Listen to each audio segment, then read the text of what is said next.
Are you willing to go there for the people that you serve? Are you willing to go beyond what feels comfortable for you? Are you willing to say what needs to be said and to see the things that they aren't trying to show you in service of the people that you serve, as well as the purpose that you are bringing to life? My name's Niiamahashong. I lead the Trailblazer Oasis with a group of leaders who are shaping the next era of humanity. That's my purpose. And in this group here, we get a chance to come together and build the skill sets and practice and play with how we can be out in the world so that we can take on the responsibility and opportunity of shaping the future of the world.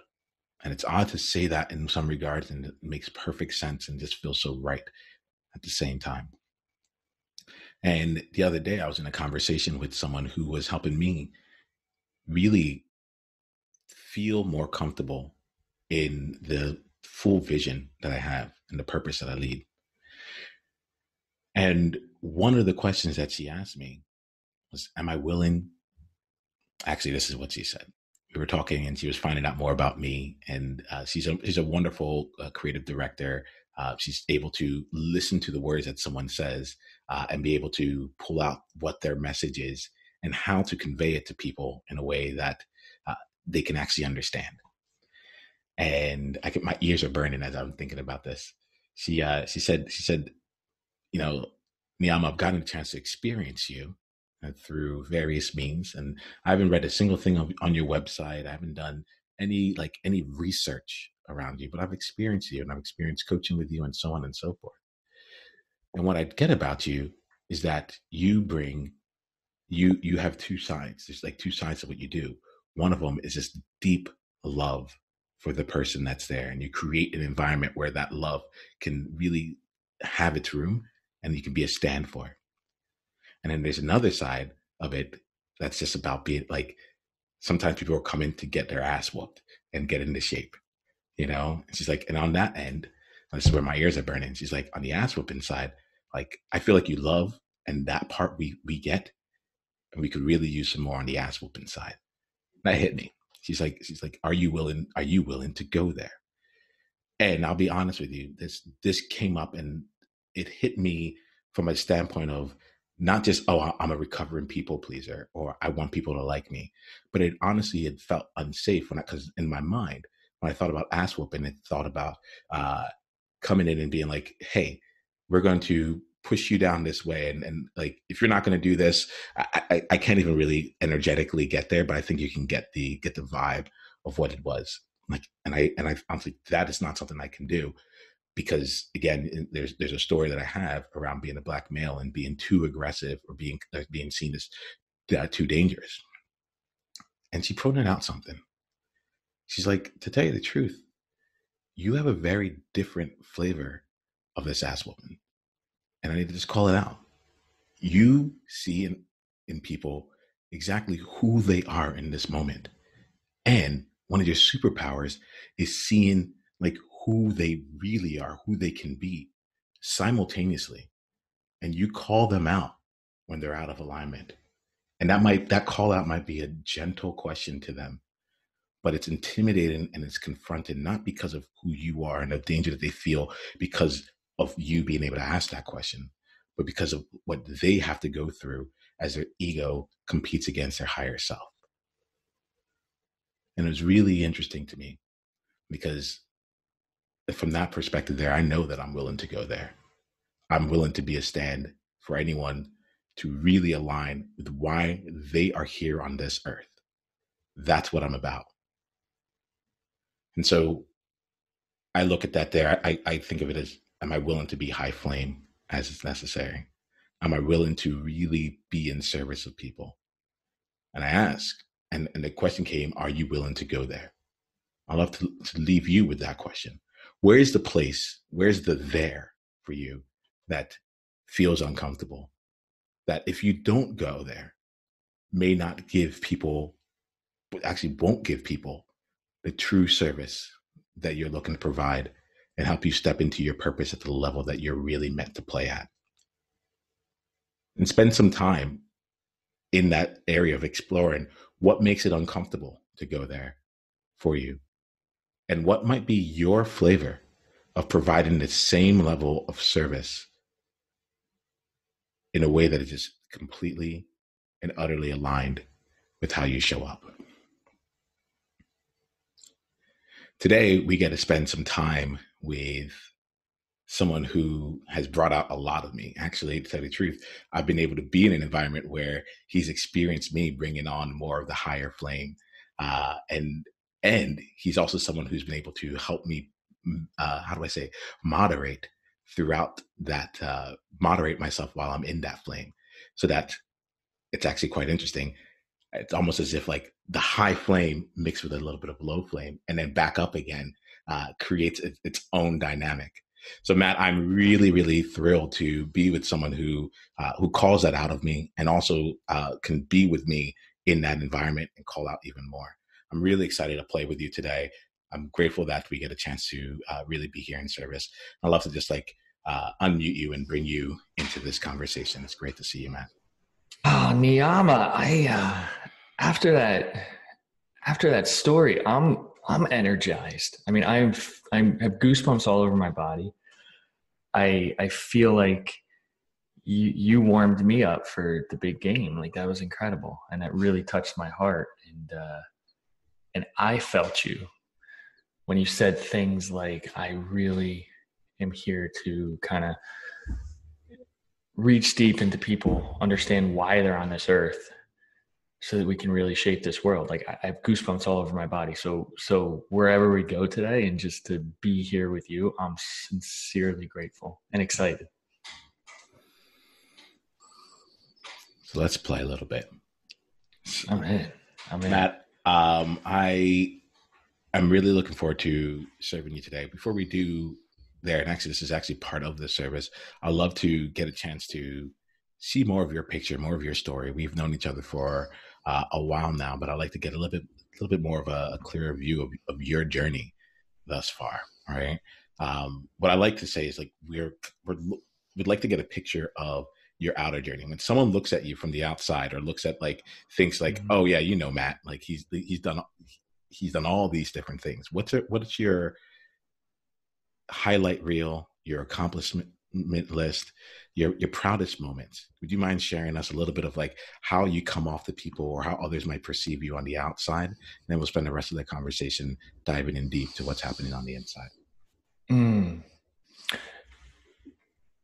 I found two questions in there that I'll answer both.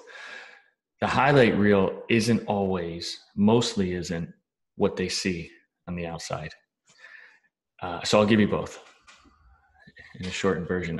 What they see on the outside, and again, just kind of paraphrasing what's been given to me from others, is good looking guy, smart guy, has it together, will be fine, and probably succeeds at most of the things that he does. Well-spoken, doesn't necessarily put himself out there all that often, but when he does, can handle himself in any situation. Is probably kind of a package that, in some way, shape, or form, people from 5,000 feet would probably have given me my whole life. The highlight reel is includes a lot of. I was asked this question yesterday. What is one of your superpowers that you don't even dig into often or show people often? It's one around endurance, physical endurance, but more importantly, mental endurance. I have a psychology degree from the University of Connecticut, and I always had a vision of working with Olympic athletes and helping them perform at a higher level. That studying allowed me to be a professional athlete. I was a professional goalkeeper in soccer, which is where I honed a very intense skill of mental endurance. I was paid to keep things out, metaphorically and literally. And so I built a pretty good armor of being unemotionally attached to anything, and literally had a mantra of "you can't hurt me."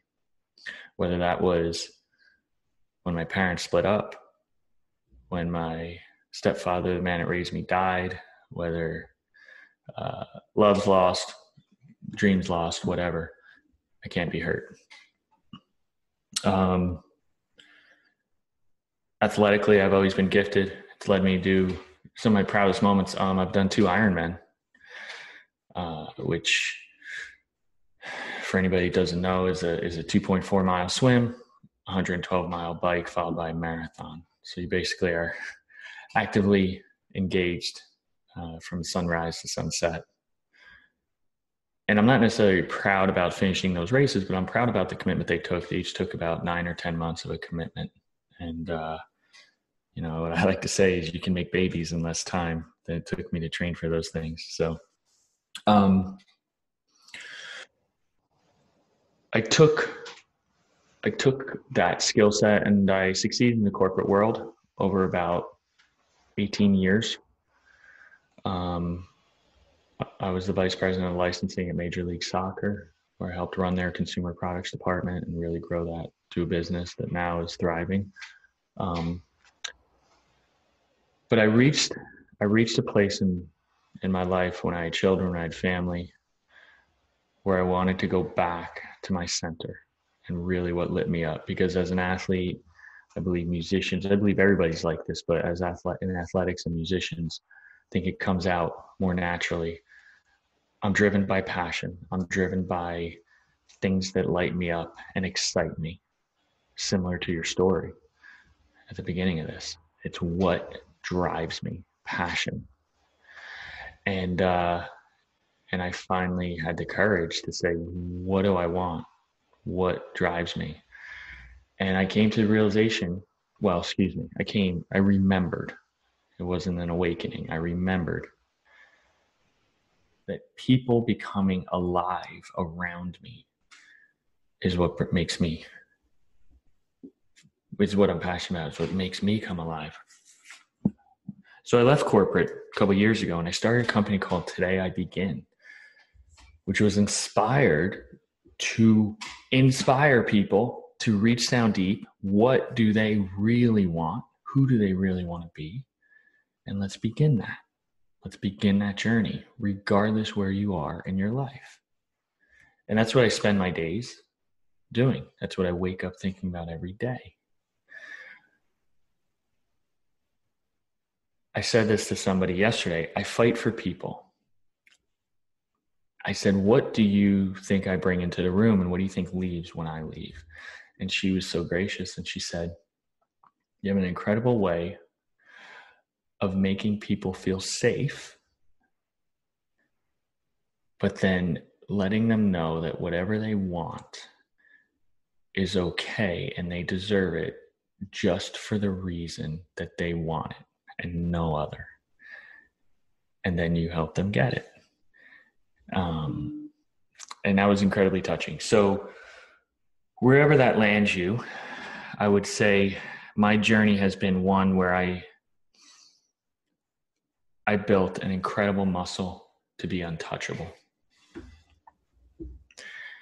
And I think my journey to today has been one where I've let go of that muscle, and I not only like to touch and connect other people, but let them touch and connect with me. And I've kind of let down my shield, let down my armor, and now I'm letting the world see me. And I think there's some magic happening there too. So, which is what makes me really excited to connect with you today. I acknowledge you also for allowing yourself to be seen in this space. There's a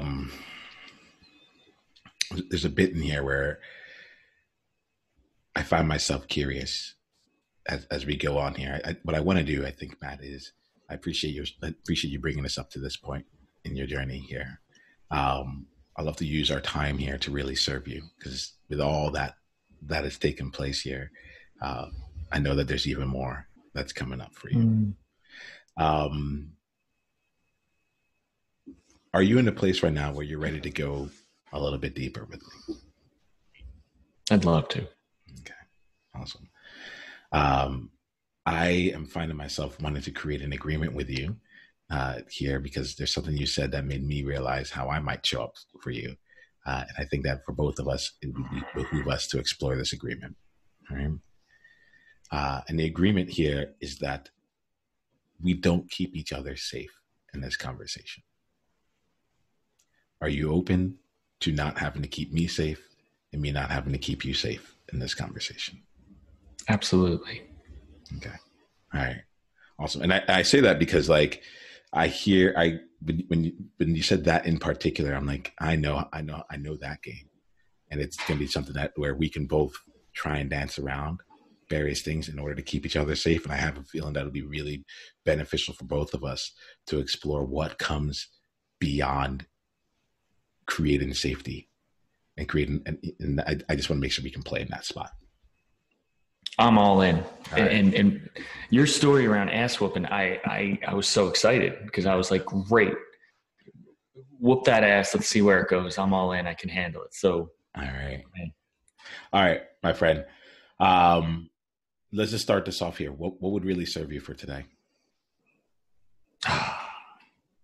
Love that question.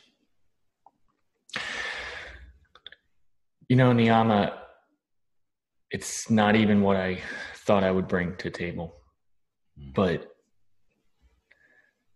I really want to get specific on who my people are and who I represent a voice for, regardless of if I can see them in my vision. Who exactly do I need to represent based on my experience, based on my gifts, based on my passions, and what I bring to the world? And let me just ask you really quickly here, just to see here. We have time today, so we can probably take care of that in about 15 minutes. We took care of that in about 15, we got there in 15 minutes, and you got the answers that you needed around that, right? Where would we go next? What would that open the door for you?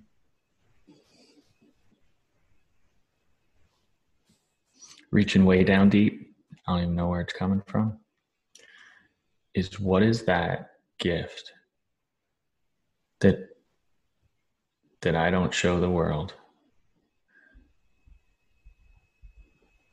that the world needs to see?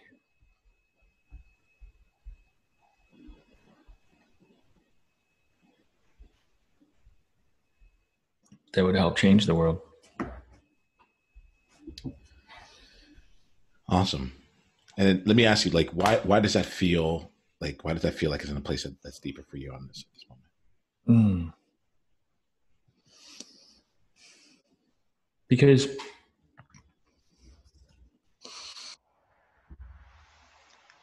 I believe this not only for myself, but a lot of other people. I think that our truest gifts, we don't always acknowledge, and we are not always aware of what we really bring to the table and what people really, truly appreciate, get from, and need from us. And I've had enough conversations, not just professionally, but personally, where people have thanked me for my presence. Thank you for just a conversation. And I don't even know why, except genuine love that I brought to the table, and curiosity and interest and support. And I think if I could actually go deeper and understand that more, I'd be able to accept it more. Because I will say that accepting love, accepting that I've been enough, accepting that regardless if I win or lose or how this ends, it's perfect. Those are not things that have come easy to me in my world without a tangible result. Being versus doing is enough. And so that's where that comes up. There's freedom there that if I could just tap into the love that you bring is what people respond to and need the most. That's a shift. But yet there's so much freedom in what I want to hear.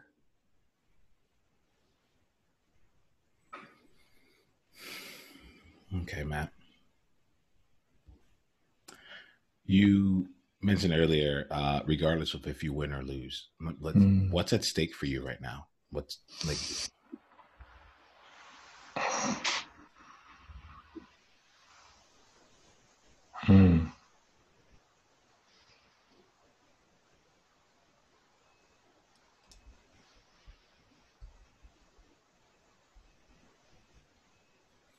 That one rocked me. Great question.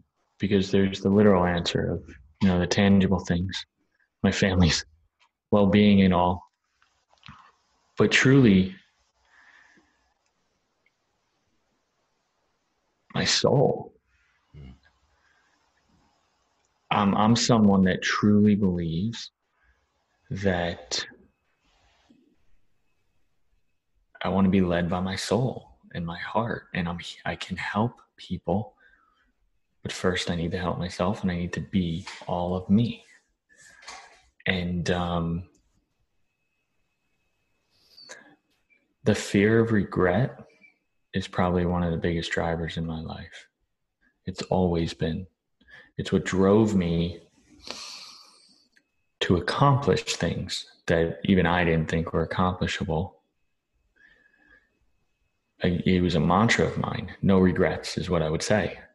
No regrets. I literally would say that when I was in so much physical and mental pain. And it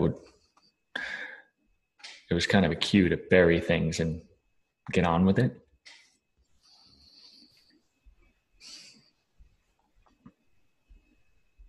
And airing it out is what I like to say. Let it all out, air it out. Let's go for it. So not doing that is like death to me.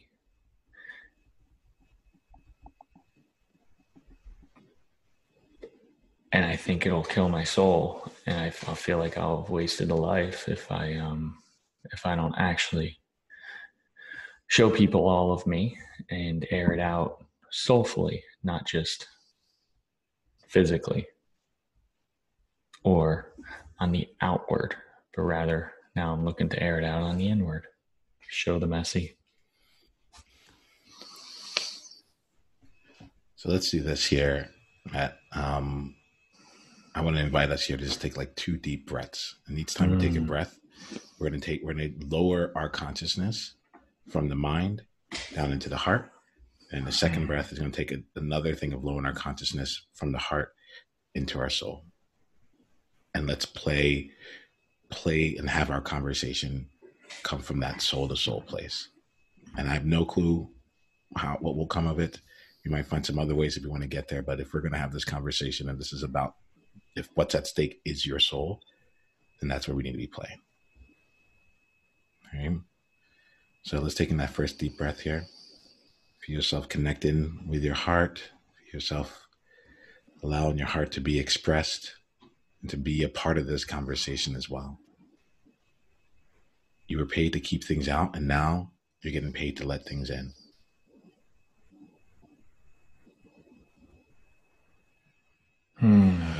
Let that out. Now we'll go ahead and take a second breath here. Take one breath in. And this time connect with your soul. Whatever that means to you. Whatever that inner knowing is, whatever that is, the thing that's infinite about you. The thing that chose to be here on this planet, that chose this vessel called Matt to come through and channel its experience here for this blink of an eye of time in its overall existence. Connect with it.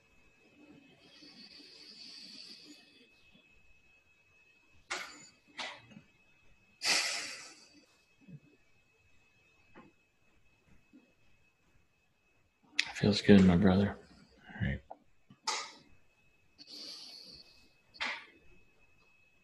So before we continue, I would love to know, like, why are you on this earth? And not the one that just sounds good. Like this is the one that like you're on. Like I was just here. You know our brother Teo. He asked me a very similar question, and it's part of what helped me show up the way that I'm showing up today. All the work that you're doing, if everything you're doing right now is in service of why your soul chose you, Matt, to live on this earth at this particular time of life, what is underneath all of that you're really here to do?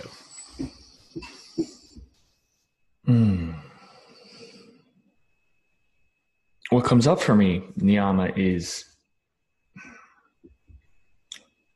and there's a calling to go deeper, but is to relieve people's pain. But I've done that my whole life, and I've done that where I've taken on their energy and I've taken on their pain.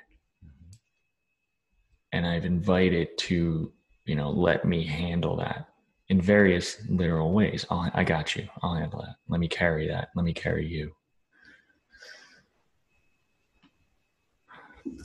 But then on a deeper level is relieve their pain and their suffering by just letting them be free. And we're going to go on a journey here, letting them be free and just kind of be themselves, because their pain is trying to fit in. Their pain is trying to satisfy, and their pain is really from the idea that who they are, what they want isn't enough. And so, but the question comes around to, is that why I'm here on this earth, or is that really what I want? Which that is the answer.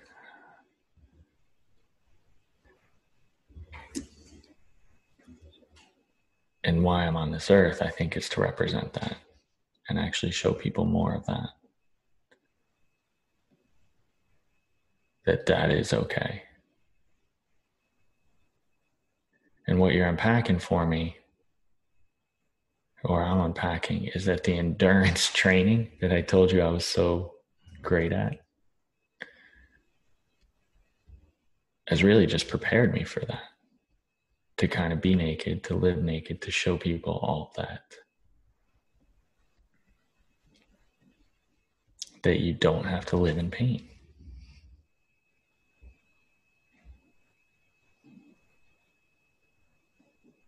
And that feels really good to say. See you there. Let's continue down this journey. What I want to do is explore a little bit here, and we'll come back and we'll see how everything ties in. So what's at stake is your soul, and you've been training for this your entire life. Here, you mentioned a fear of regret, and I'm just gonna ask you, nowadays, I'm now also exploring death as an ally in the same conversation here. And if death could be an ally for the two of us in this conversation, if we can invite death to be a part of this here, one day you and I are both going to die. There is no way, shape around it. It is as inevitable as the sun rising. If tomorrow that day happened to be for you, ask your soul, what is it that you would regret?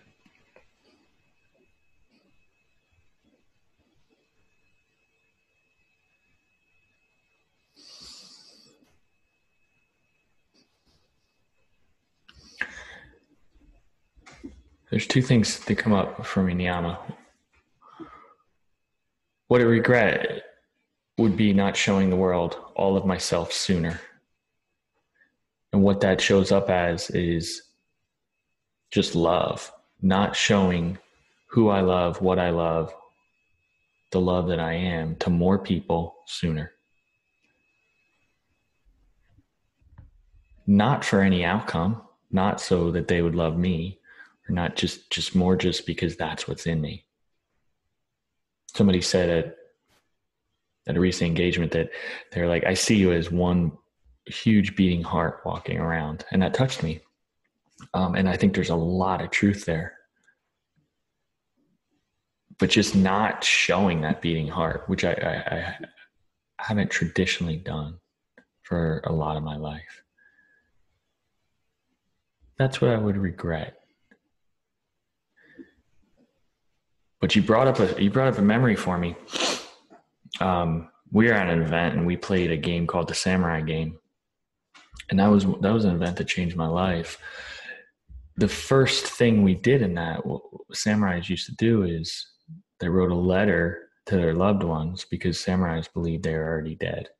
So they had no regret. They had nothing left unsaid. It was all in that letter, so they could be removed from that and then go on living free, regardless if they lived or died. It was all said. It was all prepared for. It was done. That was such a freeing experience for me. That gave me the freedom that I could feel was the intent for the samurai. So just here, what about it made it free for you? Well, it links to my first answer, in that the regret would be things unsaid or things unshown or things unexpressed. And that letter gave me that chance, that if I don't get to tell this person, if I don't get to say this, if I don't get to show the world this, here it is. At least I've said it here. So it will never just be in a jar, never said. It just expressed it in one way, shape, or form. And that gave me freedom. That gave me freedom from any regret. It's out there. And now my mission is to put it out there more for as long as I can.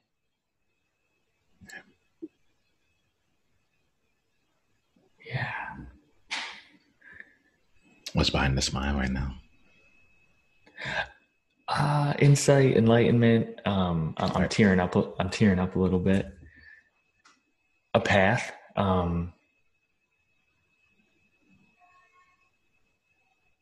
What's behind it is this idea around regret is, when will enough be enough that I no longer worry about regret? And you kind of helped me realize the answer, which is maybe it's a letter, a tangible thing like I just expressed, but just if I can just put it out there and then live free that it's out there,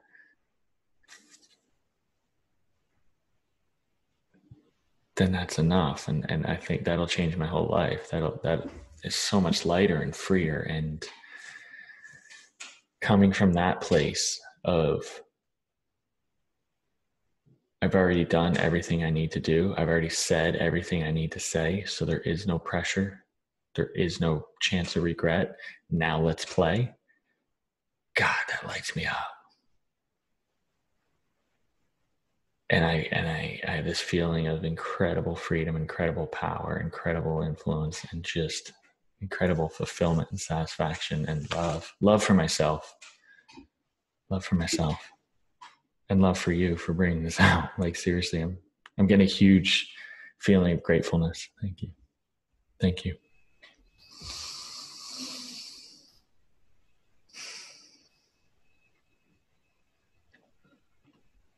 I'm receiving that right now. Thank you. And I want to say thank you because, well, let me ask you, from this place here, from being connected to this part right here, there's actually a few different things I'm going to play out with you in this space. But you tell me, like, what's your gift?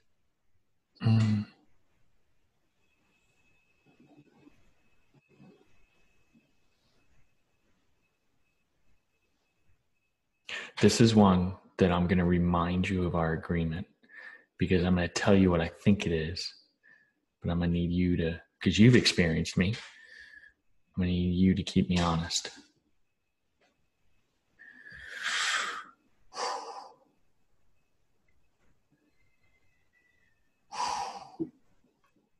The immediate one that comes up is taking care of people. And holding space for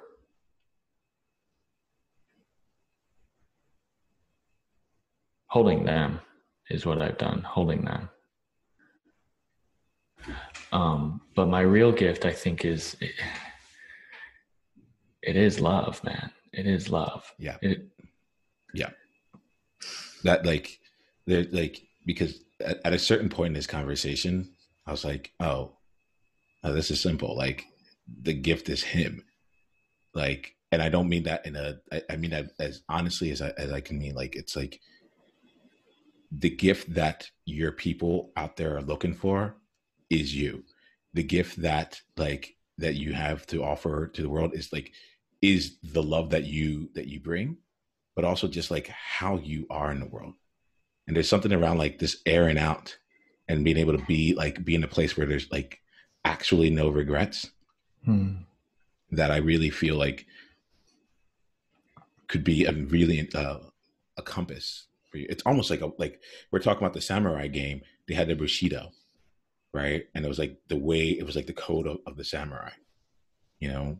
And I feel like one part of your own personal Bushido is in that airing out there, and it's in that it's the reason why I felt called to create an agreement to not be safe, for us not to make each other safe here, because it's part of the reason that came up for me was because in my making other people safe, I stopped airing things out. I stopped showing up to the table. I showed up as a version that I thought that they wanted, that I thought was being loving and all that stuff. Like for me, I say I'm a recovering people pleaser because for the longest of time, I thought that pleasing people was actual love. And now I've chosen service and beyond.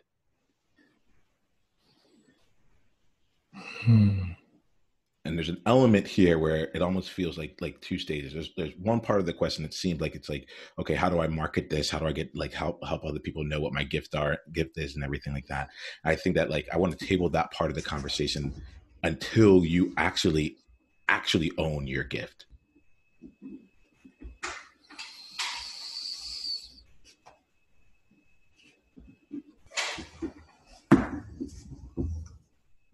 Yeah, that resonates for me. It totally, that a couple things, because when you speak, there's so many nuggets. I love what you say. I'm a recovering people pleaser, because I wrote down right after you said it, I'm a recovering people impresser. I was driven to impress people, whether that was by achievement, whether that was by how much composure or endurance or unshakability or stoicness or strength or thought or spoke or word spoken or whatnot. Impress, but never connect, never really show who you are. And when you said your gift is you, oh, that hit me like a train. That hit me like a train. And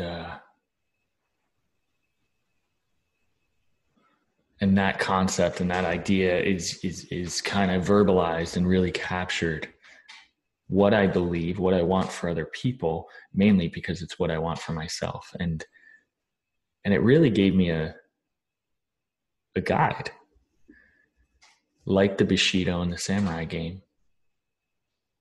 And it's funny, I'll just go deeper here. My letter in the Bushido game,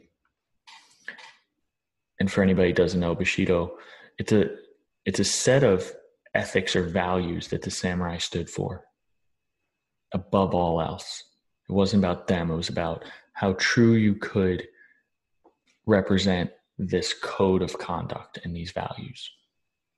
And my letter to my family, it didn't say, I love you. I've wanted to always say this. It said, I stood for the Bushido, some version of this. It stood for the Bushido. I'm no longer here in body, but always here in spirit. The closer you are to the Bushido, the closer you'll be to me. And that took all the weight of me having to be anything or whatnot except this code of ethics. And what you're framing for me is just be my own code, be me. And that's where the gift is and the power is and the loss of regret is and fear and God, I feel very free right now, brother. Yeah. I realize in here, like you're right now in this space of like what my purpose is. Like I'm here to make, like, I want to play with you, Matt. Like I really want to, and I want to play with you know, because there was something you had said earlier where you're like, and if we get to this place, then I can go and play. And you're an athlete, you know what it's like to play, but like you can go and play. And like, for like, I'm not going to lie, soul to soul, I know that's like, that's what my soul's here to do. It is here to remind people about how to experience like unabashed and unapologetic joy. And one of the perfect ways to do that is through play. Brother, my whole body's got goosebumps right now because, and it's just representing, and I know you know this, the power of language.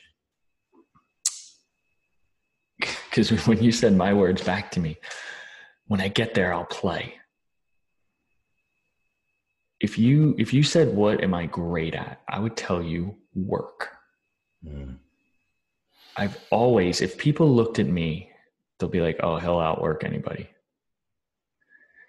And sometimes, even us as coaches, we mesh play with work. And we're like, oh, let's do the work and play full out. But even that comes off to me personally as work. But no, where I'm saying play, I mean, that's the freedom of play, of fun, of joy. And it's not work. And that's where I would be totally alive. That's where I would really flourish. That's where we all would, right? Because there's freedom to just be and just experience. As an athlete, it's called flow. When you're in flow, when you're in state, you're playing.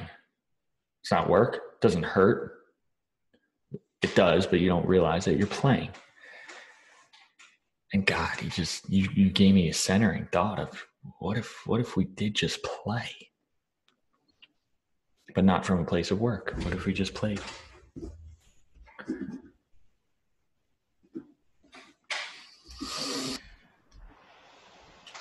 It's an interesting question. Like, honestly, it's the place that I'm playing from, and I've been catching myself. I'm like, all right, I'm building my body of work. I was like, no, it's a body of play. I'm in the mastermind, and someone called it out. They're like, you, dude, at your essence, man, you are just all about play, you know. And it's part of the reason why I'm like, wow, I want people to step up in their power, because like we could be co-creating, we could be collaborating, we could be playing with one another and creating and doing all, but we're out here like getting caught in these like mundane, mediocre thoughts of like the grounded world. And it's like we're not able to lift up enough to see what is actually available to us. I'm bored most of the time, Matt. I am bored most of the time. And I've been starting to realize like, oh, I don't need to settle for a life of like playing at a level 3 or 4 because that's what's around me. I want to play again. I love that. There's an element as we're talking here that comes up. The concept of up leveling is really like running through me right now. I'm gonna share it I'll share it as a concept, or as a potential practice, right? So I talked about becoming being a recovering people pleaser, right? Beyond that, though, it's like, okay, what's the like? People pleasing was my one. Let's say like my lower form of trying to accomplish some end result, right? And now I've leveled that up some by choosing to play at the level of serving, right?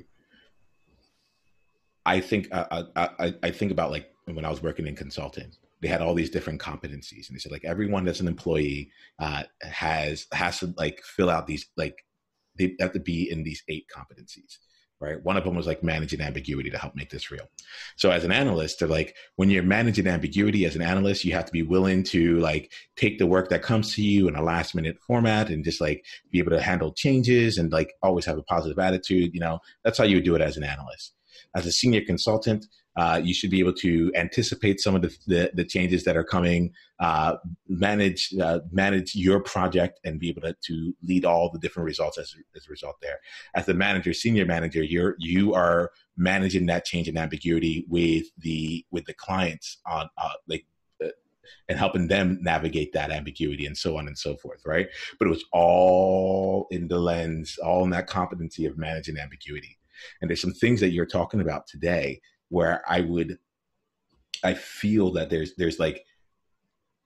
a level shift that would really serve you on several of them. So perhaps it's like, if you're a recovering people impressor, under what competency would that have fallen in, right? And at a certain stage in your life, the way to play that game was as people impressor, without having to let that go for good. Given what you're serving at now, given what your soul is being called to do at this point, what's the level up of that within the competency?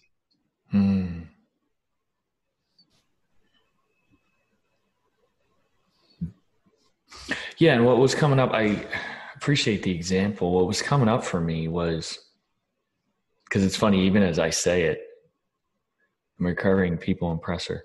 I wasn't always impressive, but my goal was to impress. And that was a realization.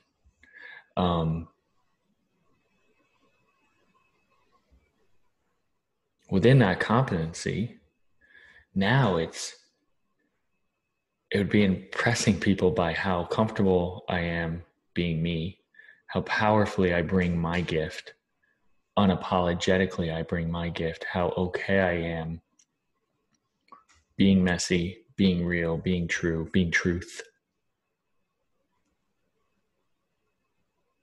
Giving love, but also receiving love. So it just really comes around to, I impress people by doing the things they didn't think I could do, mainly because I wanted to inspire them to realize they could also do it. And now you take that gift and say, I'm going to use that and say, I'm going to be so raw, so real, so authentic, so me, to also inspire, to show you that you can too and still be loved. Yeah, as you say that, I'm with you, Matt. And there's a part of me that's like, it still feels like you're trying to impress. It feels like it's about them, right? There's like, I'm going to do this on behalf of you, to do this here. Like, there's still something about like, I'll be so raw, I'll be so this, that it's like, look, like there's an element of that just feels like it's off. It's close, but it's off, right? Can you finish? No, yeah. I was going to say, frame the question a little different then, because I feel what you're saying too. Yeah. And there is an element of that is there's an element of that we're saying the same thing. Yeah. Well, that's like, so I'll just say this is me, like this, like I'm like, without having to make us safe in this place. I don't care if I'm right or wrong here, but like what it is like, I feel that there's something in that competency around like there's something about showing or being visible, right? And be a way that you want to be seen, right?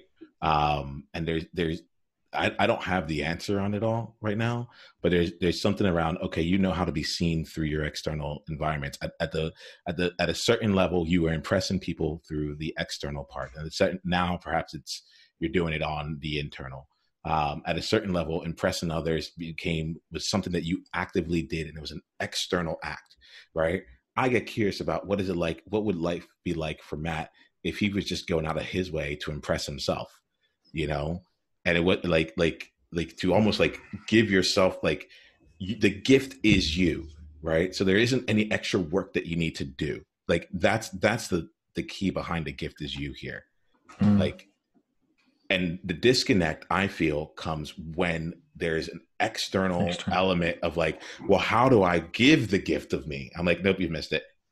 It's like I'm like totally lost it. Same problem. Yeah. Same problem. It's simply in the being. And let's look at this conversation as an example. Before we hit record here, I came out here and I tell you the same thing I tell everyone else, which is please be as selfless as possible, because you represent someone out there, and you being you is everything. it is already enough. And the challenges that you're facing and the way that you're approaching your goals and the things that you bring up here, like that is enough. There's, and I told you at the very beginning, any attempt to try and be someone or to bring it out for all the listeners will just create disconnect and will actually take us away from what this is really all about. Matt, this entire conversation has been an opportunity for you to practice just being the gift of you. Do you have any regrets? No regrets, but gratefulness for where we are. Because, yeah, what was coming up for me as you were speaking was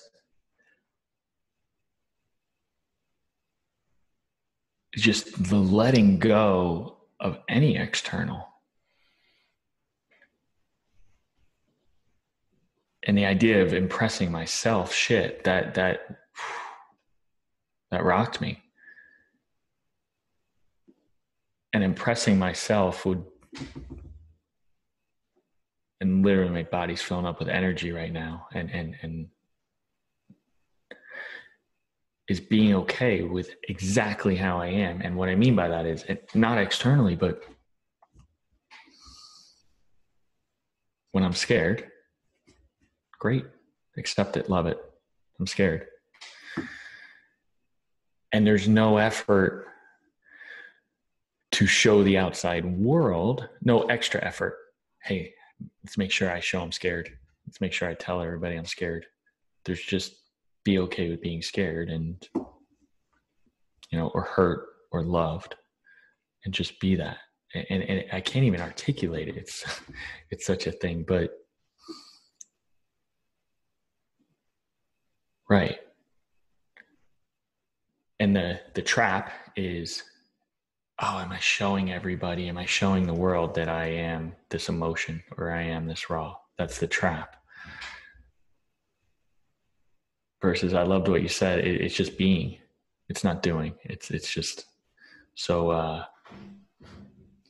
So how I would impress myself is to be the hell out of myself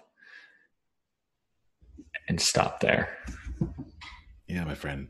Like, play with that. Like, there's an element of that. Like, just go ahead and play with it. I remember I saw you the last time I saw you. You had a shirt that said "love" on it.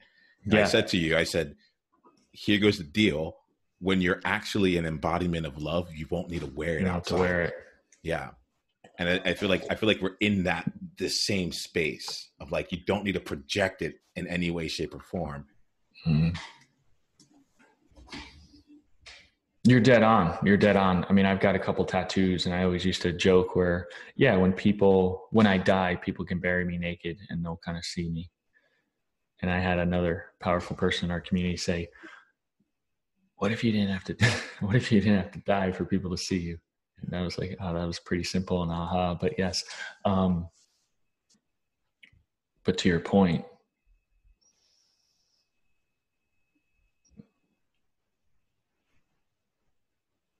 yeah, just playing because it feels good, and just playing to play, and just being because it's what's there. It's like, and I'm realizing I'm looking at our time, so I want to be respectful of it. So we're gonna wrap up here. That's fine. Okay.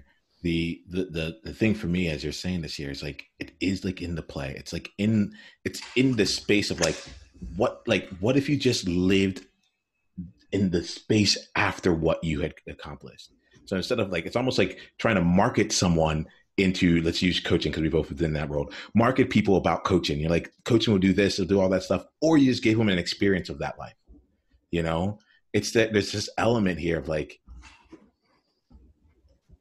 what if you played right now and you just let that happen? And that would, go ahead. There's something that's coming through you. No, I mean, that right there was, I think, one of the most powerful things in this whole conversation.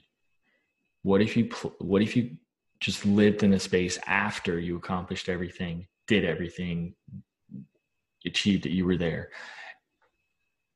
and you just were that free and that freedom? That was just mind-blowing right there, just how that was framed.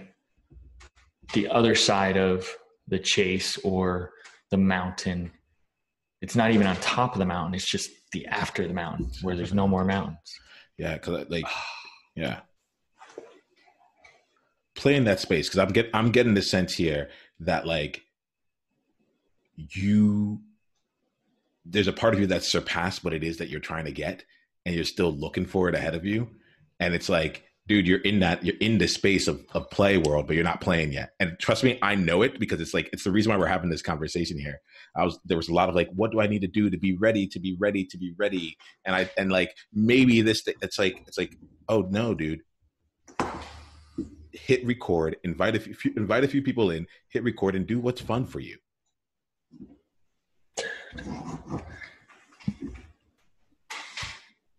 I love this. Yes.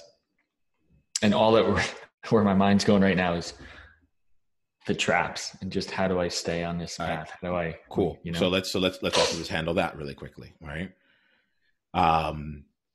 Death was for me, right? Death as an ally. I'm going to invite you to bring regret in as an ally. In everything you do, regret isn't something to like get past or anything like that. What would happen if in every single conversation you went into, regret was right there with you, but not as something that was holding you back, but as something that was actually lifting you up? Because like regret being there, like, oh, I got to air this out. I would love to do this right now. Or I would not even love to just say or to see it, but I'd love to experience it.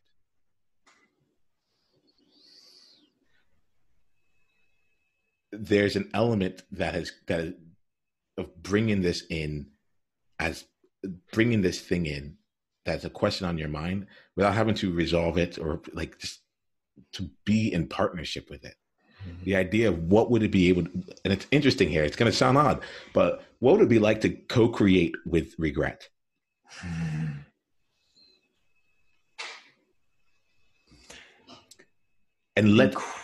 incredibly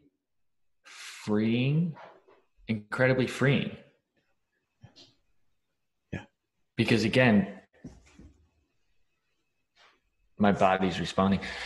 Because again, if I could co-create with regret and accept it and be okay with it and understand 100% there's going to be things that I may regret. And if that happens, great. And get okay with it. Oh. But because you regret it on different levels. There's a regret on the human level, but you're talking about regret of the soul, and there's an element that I feel that if you're able to co-create with regret, the soul won't feel that level of regret. Would you win? Would you lose? All of a sudden, win and lose is irrelevant because the soul has been satisfied. Yeah, you're dead on.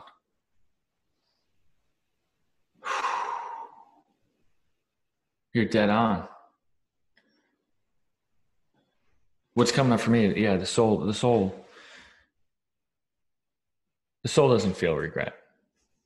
The rest of me would regret not letting my soul speak, not being me. But once I can co-create, accept it, be okay with that, it's kind of the doorway and the pathway to letting the soul speak, in my mind. Yeah. Oh. So let's play with that as we wrap up this conversation. I'd like to leave. I'm not someone that leaves conversations in like what's it called? Like, what's the one action? For me, I'm more about a practice. I'm more about like helping us like build the muscle, right? It's almost like a lot of times it's like we enter a courage gym.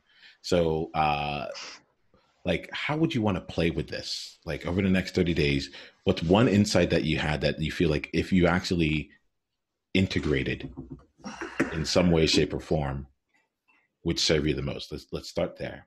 What's one insight? There's a couple, so I'm going to kind of throw them out there and work through it with you, if that's okay. Yep. The idea of just play.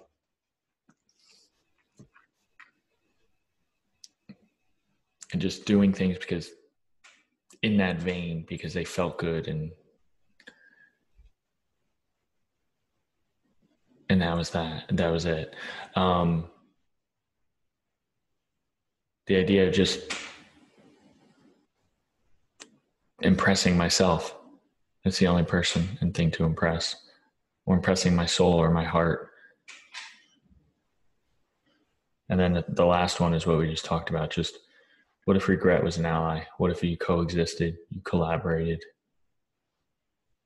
with it? And these are insights and ideas that are going to land subconsciously and kind of open things up, I think.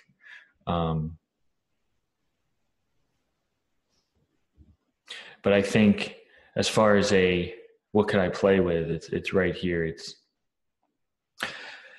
It's the concept of living in that space and coming from that space after the accomplishment and just after. And that, I think that is a real grounding place I can come from for the next 30 days. That makes me really excited, really curious, really scared and nervous, and really unknown, which is interesting. So I'm going to go with that one. And I had to work through that. I appreciate that's how my mind works to kind of get there. But I think that one feels amazing. Yeah. Let's play. All right. Matt, I'm glad that we decided to play in this way here today. Right. I acknowledge you for being a stand for your soul's purpose. I acknowledge you for the game that you are playing. And I actually really acknowledge you for stepping up and saying, oh, wait, let me get back in the actual game and play. As we wrap up today's conversation, I want to leave here from a place of just being like, it's great. I feel fulfilled in being able to have a soul-to-soul conversation with you, and also to just allow what needed to come out to come out. Let me receive that for a second. And feel that. And I feel that. I really do. And I want to say thank you to you for holding this space, because I wrote a note down in the middle because I almost caught myself. You said something, I want to. You were kind of talking about, I want to, and I sometimes need help. And I immediately wanted to say, how can I help you with that? How can I support you with that? And I kind of got disciplined and said, no, with what you said, either right before we went on camera or right after, was be selfish. This is your space. So I remained with me, and you allowed that to be okay. And that's an uncomfortable place for me. But I did. And I think that we got someplace that I know we got someplace that we wouldn't have if we turned the focus for you. So for being selfless, to let me be selfish, was really serving. And I'm sincerely grateful. Like my soul, my heart, everything. I'm getting emotional. I'm really grateful. So, thank you. I'm going to tell you something here that you may not have known. I was also being selfish. This is fun for me. I am tired of being bored. I'm like, bring it. And if it's not there, then we're not there yet. You can watch some videos of me where I'm just like, I know that. Yeah. I'm like, let's go. Let's get there. Right. So I'm sharing this back with you in the context of this year, where it comes back to the gift is you, right? You gave me things without having to try. You would have given me less had you actively tried to help me. That's the thing. It's odd. And it's odd because, and the thing about this, I can say this to you because you are a caring person who has this on the mind as it is. Like there's an element of the game that you're playing now that I feel like there's the people who reach out to me, for example, people who watch this conversation, let's even use that, right? There's some people in here that are going to hear our conversation and hear the words, and they'll be listening to the content that we say. But there are other people in here that are going to be watching the context, like seeing how you were being in this conversation, seeing how you and I are together. There's some people out here that aren't ever going to watch any of these videos, but will be so impressed with just the fact that there's like live coaching happening on a regular basis. The way, like, one of the biggest things that has allowed me to just go out and play in the world is to get like, there it is. Just like my real humility is to give up like trying to know how I'm helping people. The most humble thing I can do is just be like, whatever this happened to be, someone is going to get this. Someone's going to get what they need to get out of it. And we're just going to focus on whatever it is. So I want to just kind of call that out here, because there's an element of like you being with me and only being with me has had its impact. And I want to let you know one person directly who it impacted is this guy. This is a smile on my face. This is like a legit, like, all right, like fun has been had here and good play, good work has been done as well. Right. So Matt, let's leave it at that. Send me a message in the upcoming days. Let me know how some of this evolves for you. I'd like to keep in the loop there. And let me see how they grow for you as they go along. All right.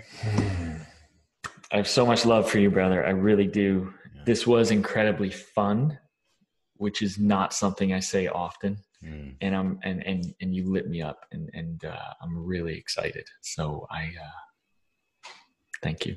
Yeah, man. Looking forward to see what you make from here. I'll catch you soon. All right, brother. Bye.